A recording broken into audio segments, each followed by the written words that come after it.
તો કેમ છો મારા સુરતના ક્યુટીઝ? મેં સુરત ગુજરાતી વૈસુ અને તમારા બધાનું મારા મિની બ્લોગમાં સ્વાગત છે. અને જુઓ ગાઈસ, આજે મારે થઈ ગયું છે બહુ જ લેટ. તો ગાઈસ, હું થઈ જાઉં જલ્દી રેડી ઓફિસમાંથી, કેમ કે હું થઈ ગઈ છું લેટ. અને જુઓ ભાઈ, આપણે લેટ થઈ ગયા છે એટલે હજી તો ચા પાણી પણ બાકી જ છે આપણા કરવાના. તો જલ્દી ફોન ઉચકો અને આવી ગઈ અંદર ચા પીવા અને પછી નીકળી ગઈ ઓફિસ માટે. કેમ કે જોઈ લેવો ગાઈસ, કેમ કે અહીંયાથી ચાલતું મારે તેમ બાજુ રોડ વેર જવું પડે છે, કેમ કે અહીંયા ઘડી રોડ બને છે એટલે. અને ગાઈસ, મને કેટલી ગરમી થાય છે પૂછો જ નહીં. અને અહીંયા ગાડી મૂકેલી, ઉપરથી પેટ્રોલ પણ ચેક કરવાનું હોય અને મારી ધનોરાનીમાં જે પેટ્રોલ ઓછું છે. તો ગાઈસ, મેં એવું વિચાર્યું છે કે પછી સાંજે પુરાવી દેવા પેટ્રોલ. મેં કશે બહાર જવા તૈયાર, પણ અત્યારે તો ઓફિસે જવું પડશે, નહીં તો હું વધારે લેટ થઈ જાવ. ઓલરેડી લેટ થઈ જ ગઈ છું અને જેમ તેમ કરીને ઓફિસ પણ આવી જ ગઈ હતી. અને યાર, અહીંયાના 3 માળના દાદર ચડીને હું તો સાચીમાં થાકી જાઉં. ઉપરથી હવે મેં ખાઈ વધેલી છું ખાલી, એ તો તમને ખબર જ હશે કે 61 કિલો વજન થઈ ગયું છે.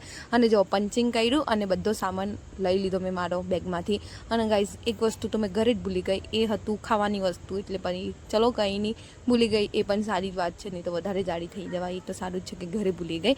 અને ગાઈઝ, અહીંયા આવીને મેં ચાલુ કરી દીધેલી છે મારી બધી વાતો, કેમ કે મને તો એટલી વાતો કરવાનું, મને વિધાઉટ ટોપિક પણ વાત કરવાનું ચાલે. મેં વાત કર્યા કરું, મને કંઈ પ્રોબ્લેમ નથી. આખો દિવસ વાત કરવાનું કંઈ તો હું આખો દિવસ વાત કરું, એવી છોકરી છું મેં. ને ગાઈઝ, જ્યારે હું સાંજે ઘરે આવીને ત્યારે જો આ ક્યુટ 3 છોકરીઓ રમે છે, મને તો મારા જૂના દિવસો યાદ આવી ગયા, જ્યારે હું પણ આવી રીતે જ રમતી હતી, આવી રીતે જ ધમા ચોકરી કરતી હતી. ગાઈસ, સવારની ઘરેથી નીકળી જાઉં ને સાંજે જાઉં. અને જો તમને તો ખબર હશે કે આ કામ ચાલે છે એટલે આ બધા કામ કરે છે. અને હું ચાલતી આવી ગઈ ગલીની અંદર. અને ગાઈસ, મારો અહીંયા 3 થી 4 વાર પગ મચવાઈ ગયો છે. હવે મને લાગે છે કે પાક્કું અમે ખાટલા પર જવાની છું, કેમ કે અહીંયા આગળ એટલા ખાડા ખોડેલા કે પૂછો જ નહીં. એક તો એમ કહી ને કે હું માન ઘરે આવી, તો એવું છે ગાઈસ. અને ઉપર આવીને મેં મમ્મીને કીધું ને કે હું પડતે, તો મારી મમ્મી કે ધ્યાનથી નથી ચલાતું, આમ છે તેમ છે. પણ મમ્મી ત્યાં આગળ નીચે ખાડા ખોટેલા, મેં પણ શું કરું. અને જો આજે છે ને મેં કેરી લઈને આવેલી છું ઓફિસથી. ગાઈસ, જ્યાં આગળ કેરીની વાટ આવે ત્યાં તો ભાઈ પટી જ જાય. હું તો ભાઈ હાથ મોં પગ પાછળ પડી જ જાઉં.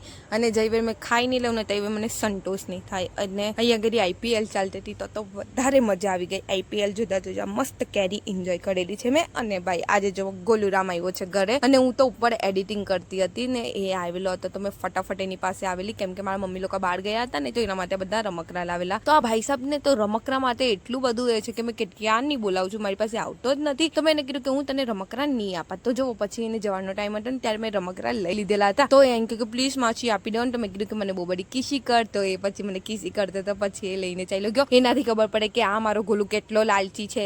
ચલો guys, bye bye, good night. હું તમને મુલાકાત લઈને નવા બ્લોગમાં આવી રીતે ડેલીના બ્લોગ જોવા માટે મને ફોલો કરી દો અને મારી યુટ્યુબ ચેનલને subscribe. Bye bye, good night.